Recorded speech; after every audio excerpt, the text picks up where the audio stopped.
Stony, the road we trod, across the sands of time, through turbulent waves, from the bellies of beasts to underground railroads, migration, from Selma bridges to Darfur highways, from streets where we march to beats that move us, from the fire of protest to the fire of celebration, of carnival, of junkanoo, of festival, anting anting. If we can't walk, we run. If we can't run, we fly. We make a way to make our way. From hashtags to hand drums, from live streams to living rooms, from Lagos streets to London blocks, to every corner we claim as home. Every step, a link. Every link, a lifeline. Everywhere we go, there we are, as we've always been.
And I want to take a moment to just recognize each one of those people who are in the room.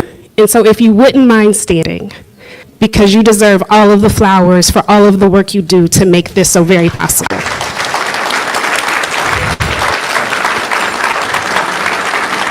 Armand, Rhonda, Jadine, Dr. Karita Brown, Valerie Boucher, Tara Coles, Martina Lindo, Shia, Celeste, and Darren, who are assisting with registration and wine. The work happens much beyond what you see in this space this evening, but the work is not possible. Vicky Morrow. Vicky, I'm sorry, Vicky, I'm sorry. Thank you. Vicky keeps us all together. But thank you all for the work you do, and I just wanted to take a moment to acknowledge you before we get into this beautiful conversation, so thank you all.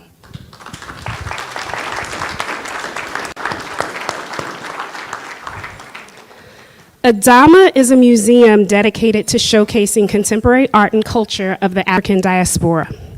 We exist to tell stories often overlooked. Through exhibitions, art salons, educational initiatives, we work to ensure global Black experience is seen, shared, and stewarded with intention and care.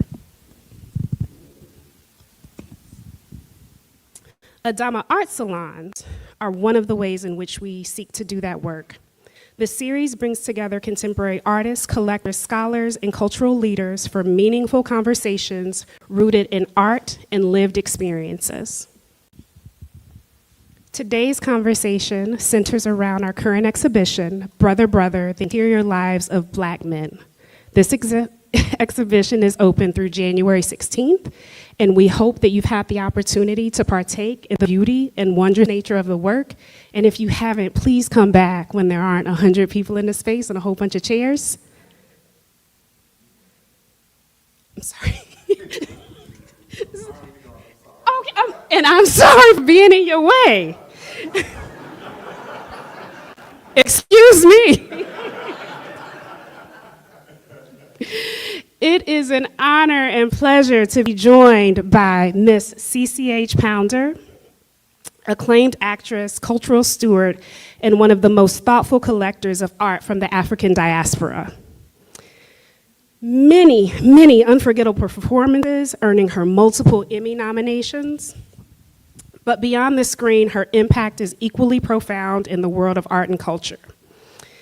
And we have the great pleasure of listening in earnest with our esteemed, visionary, founding executive director, Dr. Chevalier Hamu Paku. And with that, I'm going to turn it over for a brilliant conversation. Thank you all again for joining us.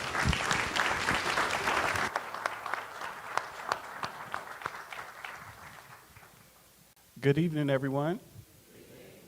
All right, now, y'all know we black. We could do better than that. Good evening, everyone. Yes. It's a pleasure to be here. It's a pleasure to see all of your faces. It's a pleasure to be here and share space with you, Ms. CCH Pounder. Actually, this is not the first time that we've shared space. It's not the first country we've shared space in. And so it's just exciting to be here to talk to you about this collection, to talk to you about your journey, and to share with our community your vision, your passion, and your commitment to highlighting and amplifying black artists. One of the things that I wanted to highlight for all of you is that during our exhibition season, we always dedicate our last exhibition of the year to highlighting the collection of a black collector, or a collector who is amplifying black art by building and amassing a collection of black art that tells our stories. And so we were really privileged to be able to showcase your collection here. It's been really exciting to be in conversation with our community about this work in particular, and also to be able to, in many ways, dispel the kind of myth or the reservation that people have around collecting art. You know, a lot of times people feel like, oh, you know, I can't be an art collector if I can't buy a $50,000 painting. But you know, that's not really how a collection begins, right? And so I wanted to start with that and ask you how it all began for you. Like, what was the first work that made you want to start collecting, and what was it about that piece that stayed with you, that made you want to take it home? Great. First of all, thank you so much for welcoming me. I really appreciate sitting here, sharing this information that I'm really passionate about with all of you. So I hope we have a great conversation. How it all started. It changes every time I speak about it, because there's always, oh yes, and there was that other one, and there was that other one. So because I'm in Atlanta, I'm going to talk to you about a piece by Louis Del Sartre, whom I knew as a teenager, just coming back from England, very beautiful sister and her gorgeous friends, Jamaicans, Trinidadians. I said, we're going over to see Louis, because he's not acting right at all. And so I went to Louis's apartment with them, and all of his paintings were on the floor. And he would walk over, he said, just pick anyone you like, pick one. And I was like, something's wrong with this lad, you know. What's wrong with it? And there were beautiful paintings. And prior to that, I had seen a wonderful mural of his, Bedford-Stuyvesant, near the Billie Holiday Theater in Brooklyn. And it was called something fantasy. I can't remember the first part of the name. But it was an elephant, and it was a troupe of performers crossing this wall. It was spectacular. And I actually looked for it today to see if it was still there. It's not. Murals have come and gone, and that one's gone too. But at Louis's apartment, I saw a painting. It was of maybe Adam and Eve, maybe the preacher man and a woman, but it had a lion and an apple and a snake that looked like a branch. So I'm assuming Adam and Eve. And it was a great deal of money for somebody who just gotten here, you know, and of all the ones on the floor, I said, I'd like that one. And I gave him $50. And 10 years later, it was delivered to my home. And I finished paying for it. So I'm going to tell you, sometimes it takes 5 minutes, it's like, I gotta have it. Hello, Charlie. And then other times, it's like, you just have to wait, because you know that that's the one. And I'm really proud of it. And now that Lewis is gone, I'm so delighted that I had a painting that he'd done so long ago, but it's still absolutely relevant to today, and it's, to me, it's one of his great pieces. And also, it is an oil that he did, and he started to change and do prints and then augment them. And so I feel like I have one of the original Madman's paintings at the time. So that's my first story for tonight. That's awesome. Big shout out to Louis Del Sart, Yes. really he great was at artist. Morris Brown Yeah. College. Yeah. You've often described collecting as almost a spiritual act. And I wanted to know, like, what does that look like in real life when you're deciding what comes into your home and what comes into your care? Oh, that is like a threefold question, because I think a spiritual act is really what moves my spirit. So that's the first thing. It's when I walk past something and I go, ah, and then I come back and I see it again, and then I see other parts to it, and then I cannot bring this home. No, no, no. And I go back and I go, well, how long will it take me to get that? How? I'm still an emotional buyer. I've never bought a painting because somebody's name signed it. I've never bought a painting because somebody told me they're going to make you some money. And I'm really delighted because what it's done, I've created my own eye from it. Mm-hmm. And what you're seeing in the room, it's my choice. Mm-hmm. And I'm really proud of that because my choice has taken the works of these artists around the world at this point. They've been in London, they have been at the National Portrait Gallery, they are in Detroit, in Chicago, Atlanta. It's really wonderful for those artists, and they're diasporic artists. So these are men and women who may never leave their countries, and now even more than ever, they may not leave their countries. So the fact that I have a sampling of their work that can get around the world so people get to know them, now I feel like, wow, your mission was even more fantastic than even I imagined. So I'm like, go ahead, girl. Yeah, that's it's really exciting to think about how a person begins to develop their own eye as a collector, especially because your collection is so vast, right? I believe you have over 700. I do. Over 700 works in your personal collection, which, aside from being a staggering number, makes you want to know, like, where the hell do you have all this work? It also is just, it lends itself to this idea that your journey as a collector is much more than that. Like, at this stage, you are now a curator, right? Like, it's not just collecting for collecting's sake, but you're actually, putting together a narrative. You're composing a narrative through your collecting. I think I need to tell you that part of my start is that my husband and I own the first contemporary museum of art in Dakar, Senegal, in which we brought to Dakar what we thought were what Mother Africa's children were doing. We would bring it back to Africa. And so that's how it originally started. In 2014, my husband was diagnosed and he knew that he wanted to give the museum to the state. Everyone said, don't do it.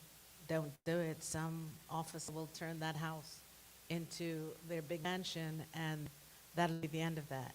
And he said something that I won't forget. He said, we have to learn to accept the gifts from ourselves and not from the French, the English, or whoever the colonialists are. We have to learn to appreciate what we created.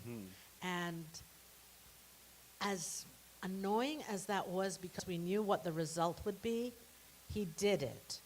And so what has happened is that yes, for the first 5 or 6 years after he gave it, the museum went all the way down. I remember going back and I almost passed out. It was so devastating. And I said I had to cut my ties with it. But as all things happen, time goes by, and it is alive, it's well, it does shows, and it's a different museum, but it's there and it exists. So that's a great thing. So I came to collecting with the job of procuring for that museum from the outside world. Okay. And because I was an actor, I happened to be in a lot of different states and a lot of different countries, and in doing that, I would go see the arts on, the last day of work or the end of work or whatever free time I had. So I was the one bringing art in to Africa. Okay. Yeah. So we started off with Alison Sarr was our first. Oh, wow. Start off big to bite off. We started off with Alison Sarr in 1992. And she had an exquisite sculpture called The Kiss. And it was hanging on a rope, suspended from the top of the museum down. And there were two heads kissing in the center of the museum, and it went down. And that's how we started off with our great big bang. So that was the start. Okay. So when I've come to collecting by myself now, I already had an idea of, I continued to collect the same things.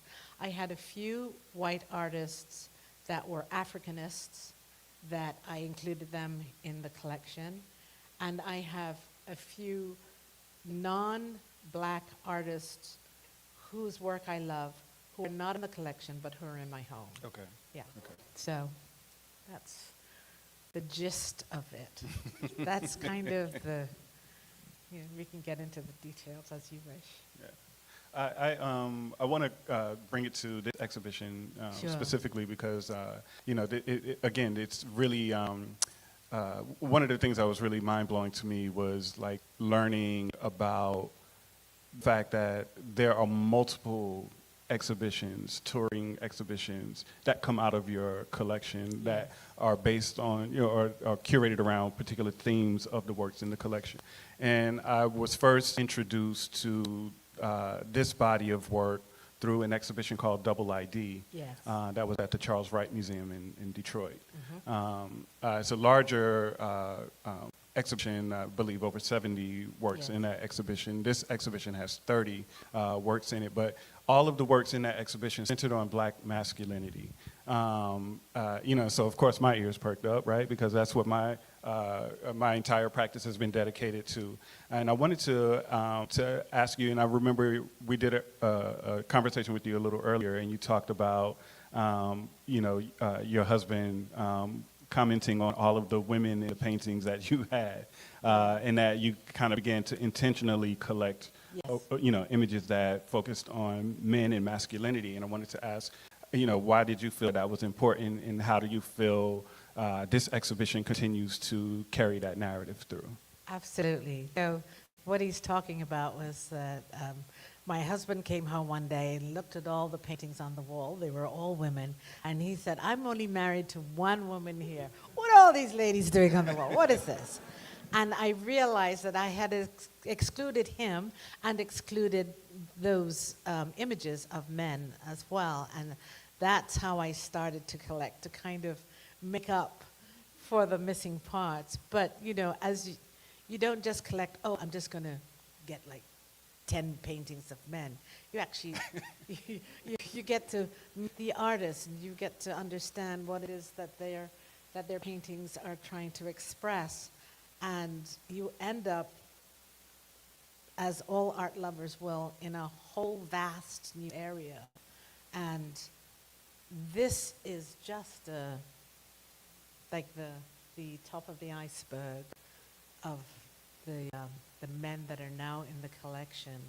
And I think you've got a wonderful section of what I'm doing, particularly because you chose very young artists like the Cowboys and very mature artists like LeVar Monroe right next to each other.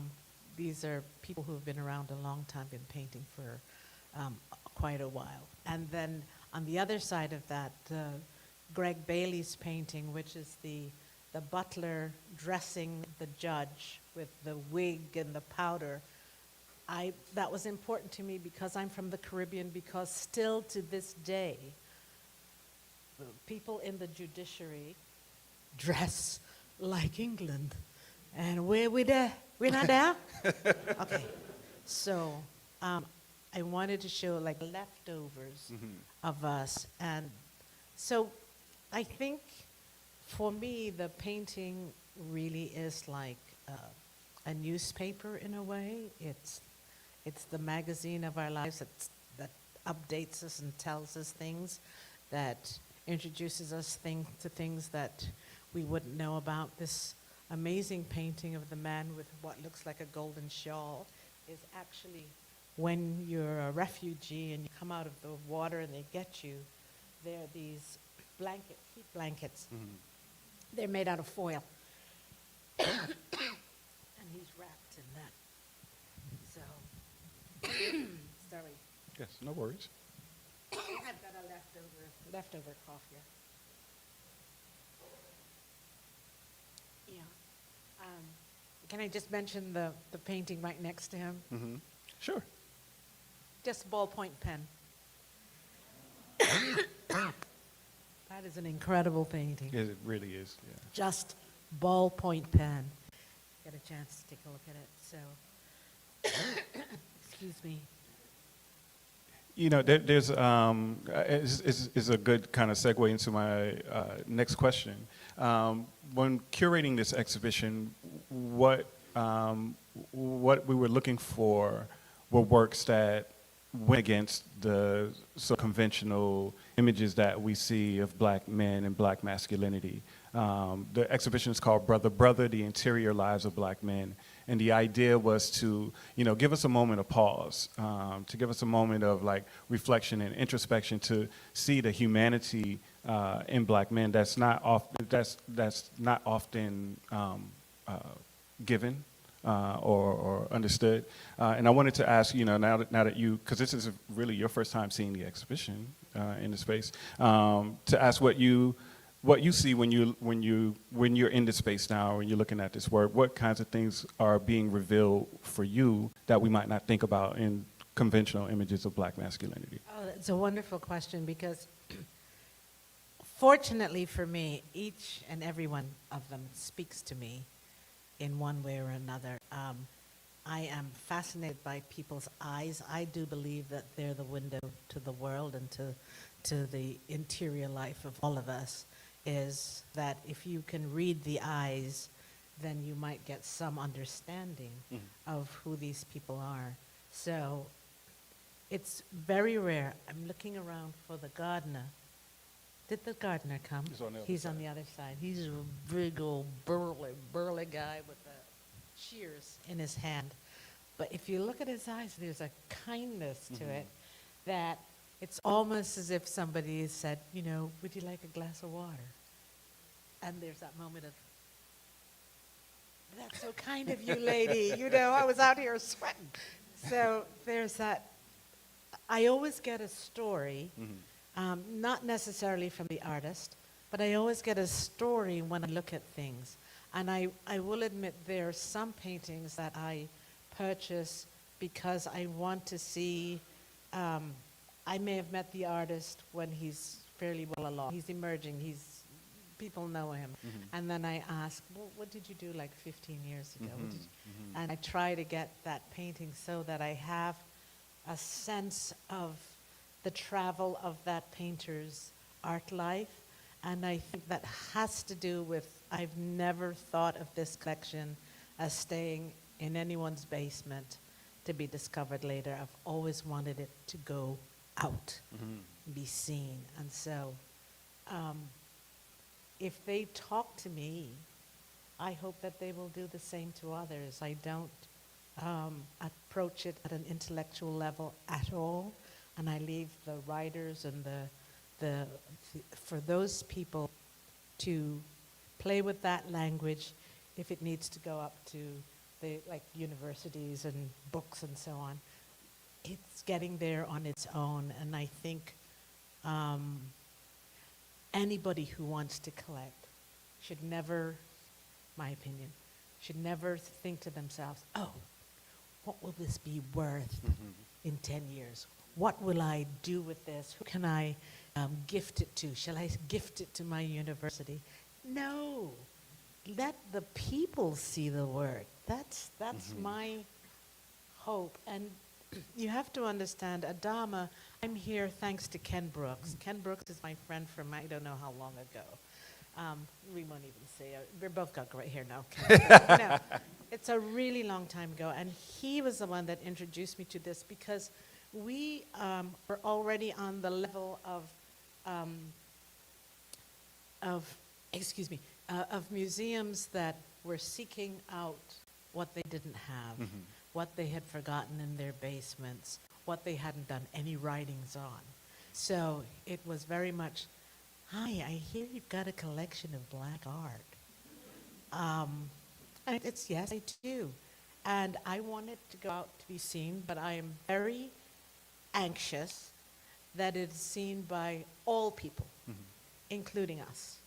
And that was one of the stopgaps, I think. So when Ken introduced me to ADAMA and he said, they're doing this, it is a black-oriented diasporic museum where people can just roam in off the streets and see work, I felt that I would take a chance on this and remove myself from the museum, what's out there, and bring it where I think it can be very appreciated. And so that's why I'm so delighted that the room is full. Yeah. Thank you. Thank you. So. Well, we certainly appreciate you, partnering with us for this exhibition, because it really has been, for our institution, it's been a game changer in a number of ways. It's really created a lot of excitement and buzz around what we're creating here as a contemporary art museum, highlighting the African diaspora and building towards a kind of critical mass to serve community. So to be able to be in this neighborhood, to have young people who go to school in this community come in and see this work and see work that looks like them, that they can see themselves in, it's really been, it's like the dream come true. Awesome. That's great. Yeah. I did get a clip from you guys of a young man touching Constance's painting of the hood and all the flowers emanating out of it. Is it back here? And all of the museums that it's been in where I said, no, they can touch that one. They can touch it. Are you kidding?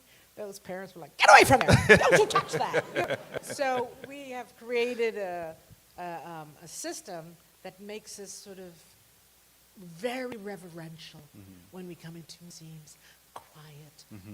And so to have this break that whole system has been really wonderful. Yeah. So every museum that's had it, they've kind of gone, wow, that really did a wonderful thing for us. Most definitely. Yeah. It's been interesting too, with that piece in particular, to watch people come up to it and they're unsure, about the interactivity. But once you get started with it, it's like you can't stop. I'm looking at this question that I've written here, and in my mind, I'm trying to rework it a little bit. But essentially, I wanted to connect your practice as an actor, thinking about the ways in which you show up in that role, performing words that have been written for you, performing stories, that someone else is telling. But as a collector, you are deciding what stories are told, what stories are preserved, what stories are being shared. How do those two aspects of your life, connect to one another? They go together really well, because for a long time, I was very conflicted as to whether I should be a visual artist or an actor. And I had a mentor who said, acting's for young people. As long as you have your hand in your eyes, you can paint. So it'll be okay. Well, it was very innocent. I just took her for like face value and it came, great. Until I'm like, half the century I'll be an actor, and then after the other half I'll paint. Well, you lose all of the magic. You lose your eyesight. You lose your hand coordination. But what was wonderful during that time was that I knew other people who were dedicated to it, and I, as actor, was in this wonderful position of introducing artists to actors, and we always made more money. So it would always be like, if you get a new apartment, let me show you like 3 or 4 actors who, artists who you could have on your walls. And so I always had this sort of symbiotic connection with the two arts. I never gave it away. But I think when I look at my paintings, each one tells me a story. This incredibly strong face. The eyes are so giving, so curious, so like, what are you looking at? Are you looking at me? I love that painting. And there are other paintings that just tell their story, even without the artist. And I have to say that for a very long time, I met or knew all the artists that I have collected. That's a rare thing. And so to actually know the artist in the room, stand beside them, to listen to what they have to say, has been a real privilege.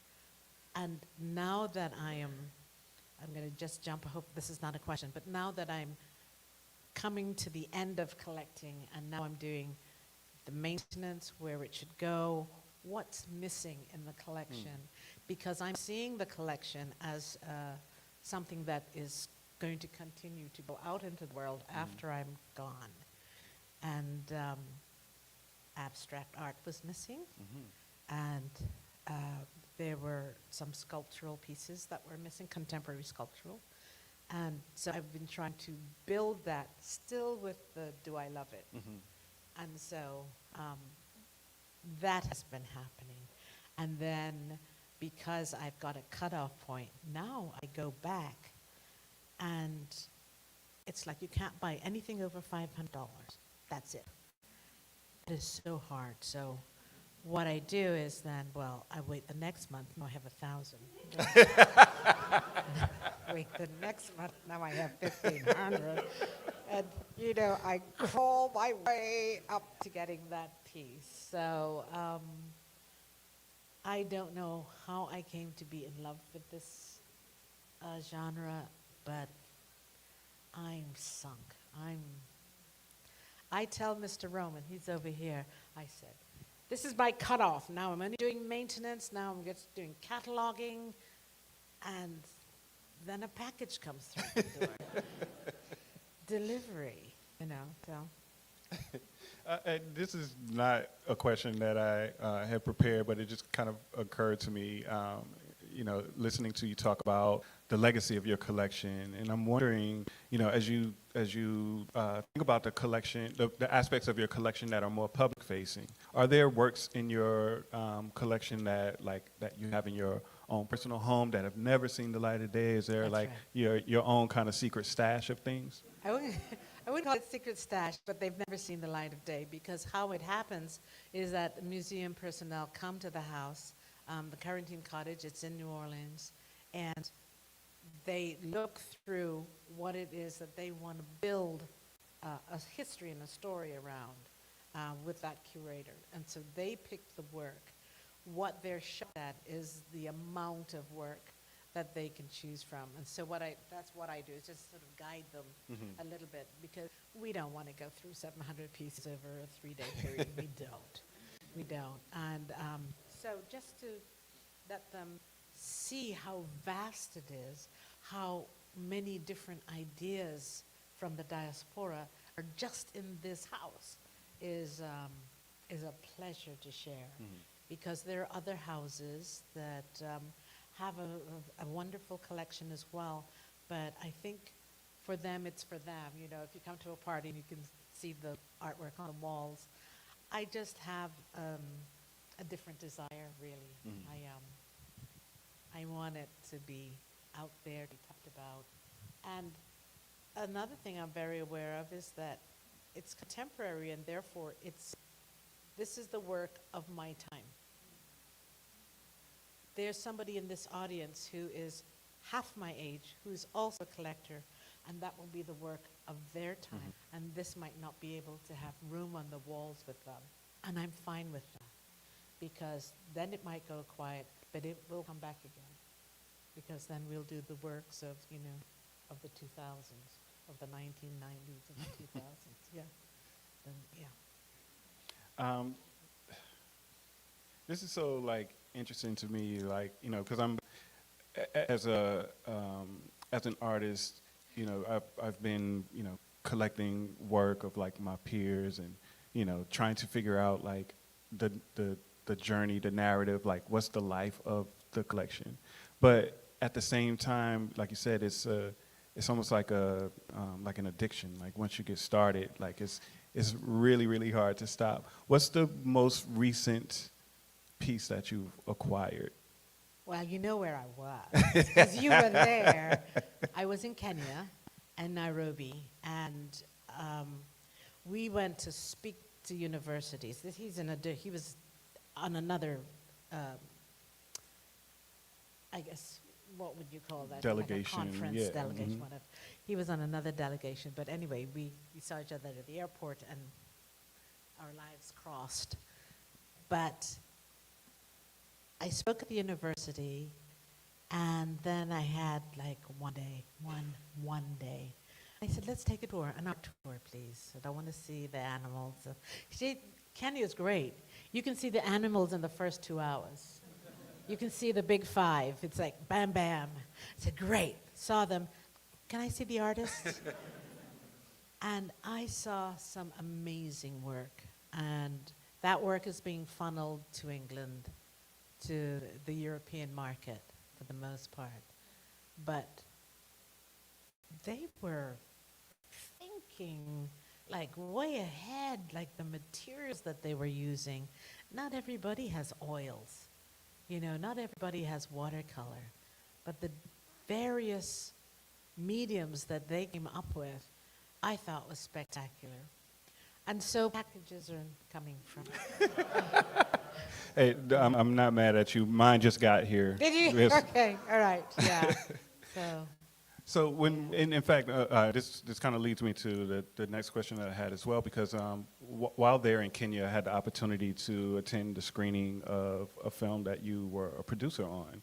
I was the narrator. Narrator. Yeah. But I know that you do a lot of work outside of collecting art. You do a lot of work to support artists in various capacities. Yeah. And I just wanted to ask, what does that responsibility mean to you when it comes to holding space for Black people, Black stories, for Black art? What is your idea of that responsibility? Okay, so I guess I look at this audience here, and I think we're kind of in the same position where you went to the movies, you did not necessarily see yourselves. I grew up in the sexy Black exploitation time, Get Christy Love, and that kind of stuff. So, but that happened when I got to America. Mm-hmm. Prior to that, I saw nothing that resembled me except in the theater. And so, as I sort of grew and got better at this, and people wanted me in their works, I decided that I'd hit a certain age and I would dedicate a part of me to up-and-coming artists of color who are making films, particularly where it's lacking, Africa and the Caribbean. And so far, I think I've done one in French. I was okay. I might have been redubbed a couple of times, called Tête Grenée, which was from Guadeloupe. I've done one from Jamaica, one from Trinidad. And I've always tried to, put myself in a position that it's to their advantage. Which means that just because it's my name it's not enough to come and get me to, be a grandmother with 3 lines over there. It won't work for me. But if we want to elevate your film and there's something that I can do to be part of it, then yes. And so that's been standing for about 10 years, maybe a little longer, yeah. So one of the things I want to share with our audience here is when we do our ADAMA salons, this is really a conversation, right? And we open it up to our audience to be able to ask questions of you as well. And so I'm going to ask one more question, and then we'll circulate a microphone so that some of our guests here are able to ask you questions as well. But I have this quote that I always say, in the future, historians will tell what happened, artists will tell how it felt. Wow. And I wanted to, ask you I'm going to give you like the beginning prompt of a sentence and ask you to finish it with this thought in mind about future generations and what future generations may want to hear. So for you, to collect is to... To collect is to leave a footprint of what my fellow artisans have been doing during my generation.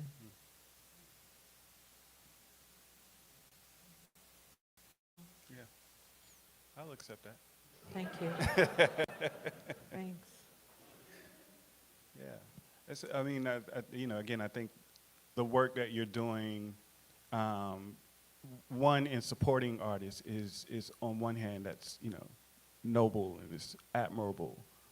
But what you're doing as a collector in sharing that work back out into the world is a whole other level of commitment to the culture, to the story, and to the support of artists. And I just want to personally thank you as an artist in your collection for that level of support, vision, and that commitment to the arts. Great. Yeah. Have they ever seen your painting that I have? If you got the catalog for the exhibition, you've seen it. But yeah, many people have not seen that painting because it was never exhibited in Atlanta. Oh, Yeah. wow. Yeah. Well, I didn't want to bring it here during this because then I thought you'd be uncomfortable. Yeah, I wouldn't have. Art, I rarely have. I think I've only shown one of my paintings in here since, starting ADAMA. It's not about me, so I never really show my work here. Yeah. Yeah. Okay. Yeah. All right, well, we'll open it up for questions. Jodine has a microphone. We have one right here in the front. Can I just say something before we start about the questions? Just to get it out of the way. Avatar, $1 billion plus. Yes, I play Moat.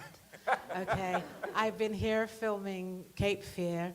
It comes out later on in the year with Javier Bardem. Yes, he's very good looking.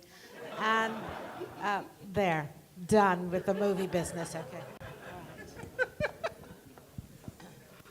It's supposed to be a question. I'm not going to say a whole lot. I fell in love with you with Baghdad Cafe because you came alive for us. Thank you. Woo. And I am slightly obsessed with you and Lorraine's life and how y'all just roll all everywhere, you and Lorraine Toussaint. And I read somewhere that I think you talked a little bit about it. You have a cottage that people can visit. Yes. Can you tell us a little bit more about it? The Quarantine Cottage is in New Orleans, where I have a bit of the collection there. And it's usually curators, some art lovers, but we, with invitation or you just can't walk in off the street. But, if you make arrangements, Mr. Roman will hook you up with a day and a time, and he will even tour the gallery with you. Within the cottage, there's a gallery. Yeah, you're welcome. Basically, we're going to have an ADAMA New Orleans. Is that where we were going here? Okay. Thanks for being here. Welcome back to Atlanta. Thank you. You made me curious when you talked about deciding between painting and acting when you were younger. Yes. Younger, because you're still young. Yes. So, is there a part of or something about CCH Pounder, the painter, that you bring into the way that CCA founder, the actor, creates a character? Oh, standing ovation question. That is so good. That's really lovely. That was good. That was good. It's a wonderful question because even though I may not think of it when it's happening, in reflection, I think I create through the painted brush because I don't know the character until I've learned the lines, because I don't know the character until the costume comes, because I don't know the character until other actors come into play. So each time I am painting, and that's not it, and painting, and oh, that's not it, until all these forces come together, and then I have a complete picture that I can present. So yes, you're beautifully put. Yeah, really.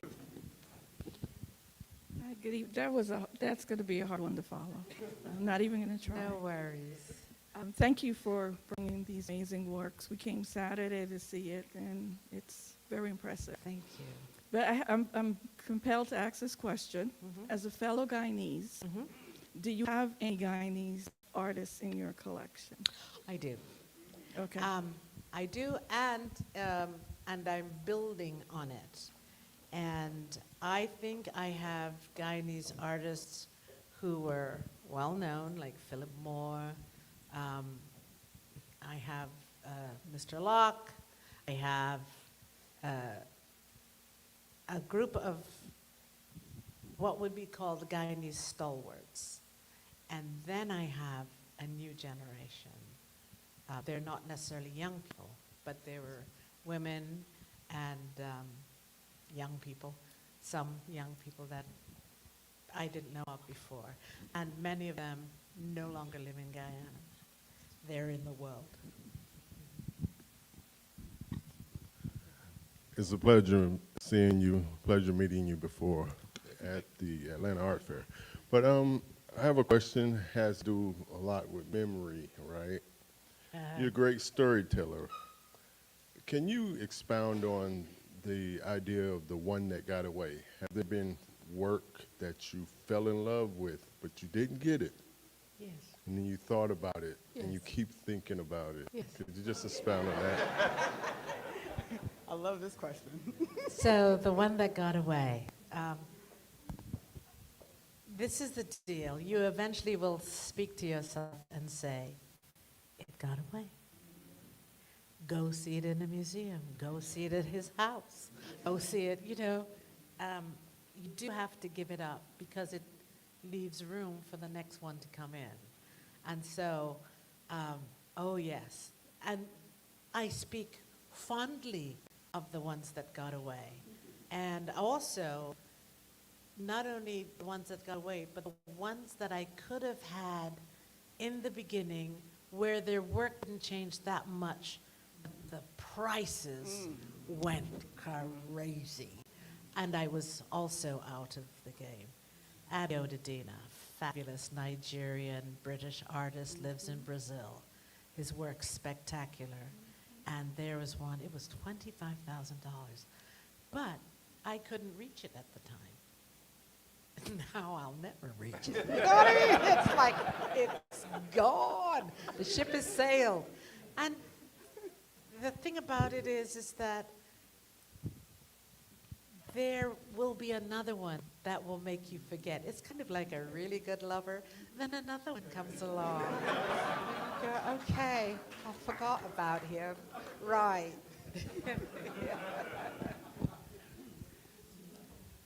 Deeply, deeply, I am in absolute gratitude. Our paths crossed a long time ago in Los Angeles, and to see this collection and the way you have stitched this tapestry, you talked about this eons ago, right? Yeah. And one of my goddess daughters is connected to you, Dorian. Oh. Yeah, she's my goddess daughter. Okay. Yeah, and she spoke so highly of you in New Orleans. She has a piece at MAD, Yeah. Museum of Art and Design, now. Yeah. In New York, yeah. And to see this collection, I was intentional. We relocated from LA and we're here now. And every one of the elements in this room is the tapestry of why the ancestors said yes to you. Oh, thank you so Ashe. much. It's very Ashe. kind. Thank you. So, Fahamu, I'm assuming we have a few more questions We that can we can do take? 3 more. Okay. All right. Hello, thank you for coming here today. I can't Hi. see her. Oh, hi. I'm curious as to whether there's a registrar for your collection, and if there is, how do you manage that balance of kind of being the caretaker of your collection and also having someone to share that with? And if there's not, There's no way you could do this without some kind of yeah, on this scale, I was wondering. yeah, and yes, we do. And he comes in about 2 or 3 times a week. But not only he does the cataloging, it's photographed, it's documented, it's certificate of authenticity, filed, photographed. So it's digital and it's manual. And yes, and by the way, it was catch-up. It didn't always do that. And so it was a great deal of work to suddenly figure out that, oh, wow, you are a collector. You know, you have to really kind of put it in your mind. I thought I was just happily rotating around the house. And it's not enough. And so there's care, there's Mr. Roman checks them in when they come back from travel. There's all the things that a museum would do, this house does. Yeah. Hi.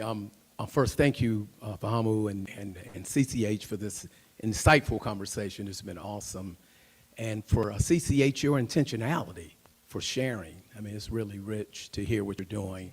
So I love the black male. Tell us a little more about the artists. Are most of them males, No. or is it's just a variety of It's artists? a variety, but ironically, as I look around the room, just what I'm seeing now, they're all male.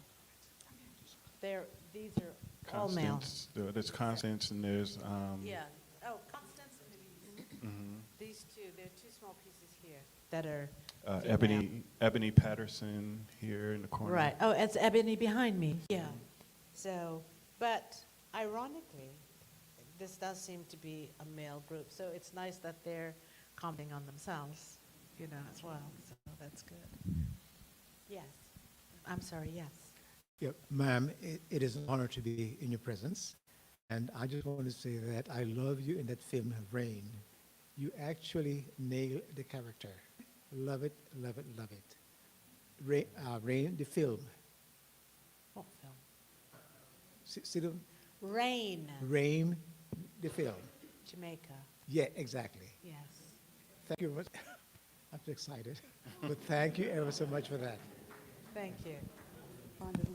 I love that people are bringing up films that are sort of Caribbean and African oriented that you don't get to see in just in any old theater. You got to go to a film festival or something like that. So it's really wonderful that people have sort of found these gems in the places. Yes, my name is Hopeton. We crossed paths a couple of times in Basel and here at Art Fair. What did I do?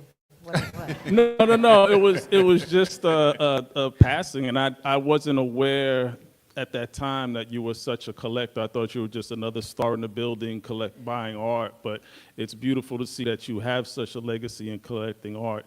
And my question is, you mentioned that you had to. You became aware that you were lacking in certain things that you were collecting, and abstract art was one of those. So my question is, have you enhanced that more since then? I have. And what percentage of your collection would you say out of the 700 plus works that you have is abstract art? Oh, abstract. If it's 3%, it's a lot, because that was kind of my own retrospective. It's literally now that I have this collection, now the collection is traveling and going places.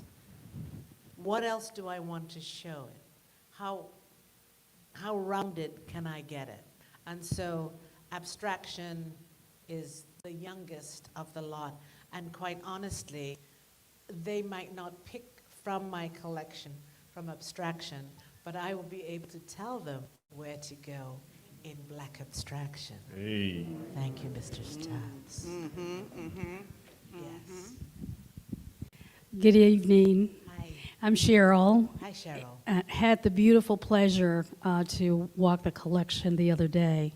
It is magical. It's thoughtful. It's reflective. So affirming for you and for the organization here this evening. My question is that you started in this journey with Women on the Wall. So when shall we see Sister to Sister? And/or if it's not curated yet and you need me to stop by, I want to make myself available to be able to do that wherever you need. It's a good question, and it's actually how we agreed on each other, because there's another institution in Atlanta that we are already discussing and had been prior to this. I should tell them, we were a drop down. ADAMA met me, needed a time frame that I was able to fill. Most museums, 2027, 2026, no, 27, 28, 29, and that's what we're looking at. And so this was just one typically Black, typically magical. It just so happened that, it was one of those things. So. I was in the right place at the right time. Yes. Amen. Yes. 3 more questions, Fahamu? 3? Okay. Thank you so much for having the presence of mind to collect. I have just 2 quick questions for you. Mm-hmm. If you could share what impact growing up in England had on you in terms of identity and your desire to become a collector and focus on work by Black artists primarily. And then my second question is, who's exciting you right now? Who are you most excited about in terms of their work of art? Oh, boy. Let's do the England part first. At 12, I discovered I was a Black girl because Abimbola Shikoni had this record. Say it loud! I'm Black and I'm proud! And I went, no, Abby, where did you get that from? We're not Black people. She says, yes, you are, Lovey. You're Black. I went, she says, you're a Black African child. I said, you're kidding. My mother never told me. So after that, then I had to discover. I appeared to be a really good researcher, because then I had to discover everything Black and available in a convent school in the south of England. Trust me, that was not easy. But perhaps because of want, perhaps that was the thing that made me go after the image, everything that I wasn't getting. And my parents only came to that school once to drop me off and once to pick me up. A decade has gone by. I left them pre-puberty and I met them again, smoking cigarettes, mini skirt, what? So, very, very different upbringing. But funny, it gave me the freedom to have an incredible imagination and a real love of African things and Aimé Césaire and poetry and things that you wouldn't normally get in an American school, I think. Because my sister, who was there for 1 year, hated it. My mother said, if you don't get these marks up, you'll be homeless. And I was so petrified that she'd beat the crap out of us that I buckled down and studied, and my sister did absolutely nothing, failed and said, I'm going home, bye. So that was the setting of me. So that was England. And then I don't think collecting was really a part of that. I think that was very, very special time of my life that gave me a foundation of resilience. I'm not sure that art, I doodled in everything. I looked at all my old books and diaries. I seem to prefer to draw than write, and but they're all doodles. Yeah. The second question, who am I excited about now? His name is Mwas Githinji, Githinji, Mwas, Mwass. He is in Kenya, not for freaking long. And he's got a Instagram. And I just say, just check him out. Such dark, rich colors, so different, very, very different. And I think he's painting his dreams, not necessarily good dreams, but it's dark and rich and wanting, and really lovely. CCH, can you say that name again for us? I know some people were taking out their phone. Mwass. Githinji, Githinji. Got it. I really liked his work. Perfect. I just want to make sure Valerie got it so she can send it to the group. Just send it to the group chat, girl. We'll get it. We'll get it. Listen, thank you so much for sharing this with us. We're going to be stalking your curated exhibits all over the country now, but thank you for this introduction. My partner and I had a chance to encounter this work, and we're just blown away, really just so blown away by the breadth of it. Even in these 30 pieces, just the statement that obviously Black masculinity is not a monolith. We as a people are not a monolith. And so, if we're going to keep disrupting that museum culture, we play Say It Loud, I'm Black and I'm Proud, while people are experiencing this art, because I just really, that is the feeling that I get just walking around this exhibit. And also, yes, our imagination, I think, is on full display, in your imagination in making all of these choices. And as you're talking about kind of the work that's left undone for you and what you're acquiring, I wonder if you can talk about, because my partner in our collecting, he was the one that convinced me that fine art photography was part of what we were missing. And I wonder when photography came into, I love the piece here, when did photography kind of come into the mix for you in collecting? And also, people don't tend to think of Black artists as being landscape artists as well. Right. And I wonder if you think about that, if that's part of the collection too. Can you talk about that? It is. Yeah. Victor Davson, great landscape artist, Davson. By the way, that is not a photograph. Oh. That is a painting. Yeah. That's Niam Brown out of California, Oakland, California. We cut heads. Yeah. Yes. Yeah. So, good. This one? I do. I wouldn't call it. Yeah, Malik Sidibe. Yeah.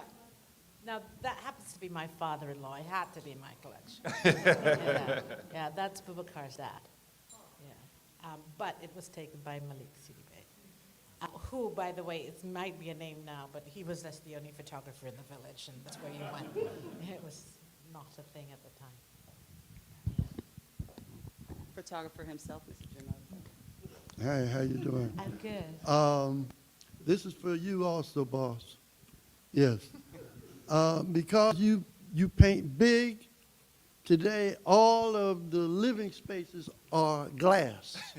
All right, there's no room for those pieces there now.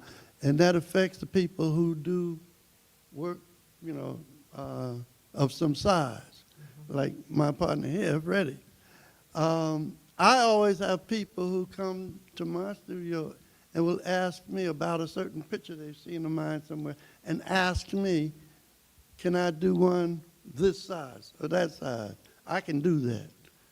Painters, I don't think, will do that or can do that or have any desire. Print if you wanted.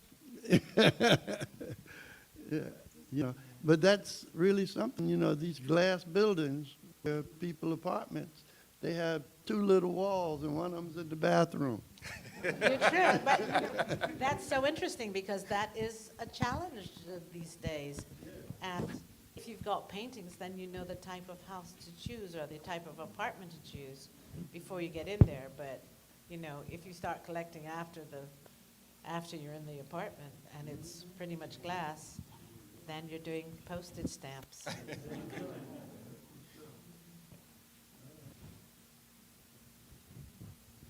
You want to conclude, Fahamu? No, I think we're good. Thank you. Oh, is there one more? Okay, we got one more. One more? One more, okay. One more, and then we're going to close this out.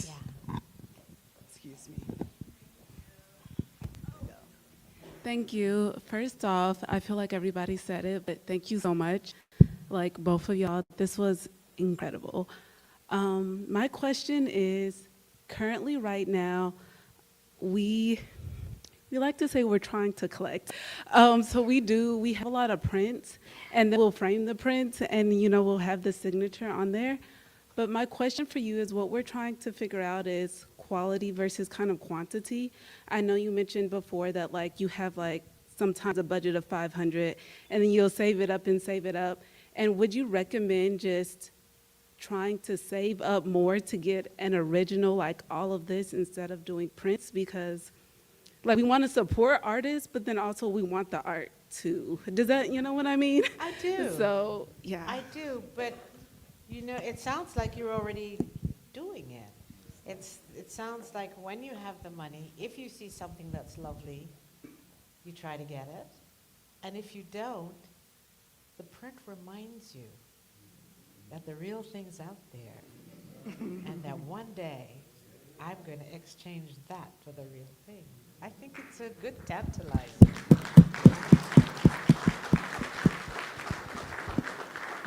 I'm just going to add one little thing to that as well. Never be afraid to talk to an artist about working with you to pay for a piece, right? Again, oftentimes we think we got to go in and write a big check right away. Artists would be like, yeah, I'll take $200 a month to, until it's paid off. Yeah. Yeah. Fantastic. Well, I think I have the most important question for the night. Will you stick around and meet the people who have come to see you tonight? Of course. Thank now, you. I just a heads up.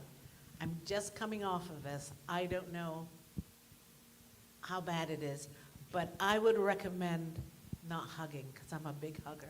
And when you see me coming towards you, just go, get Cece. I can't help it. But I have something. I don't know what it is. All right. Ladies and gentlemen, please give it up for CCH founder, Dr. Fahamu Peku. So honored. So honored. Yes, standing ovation, please. Absolutely. Absolutely.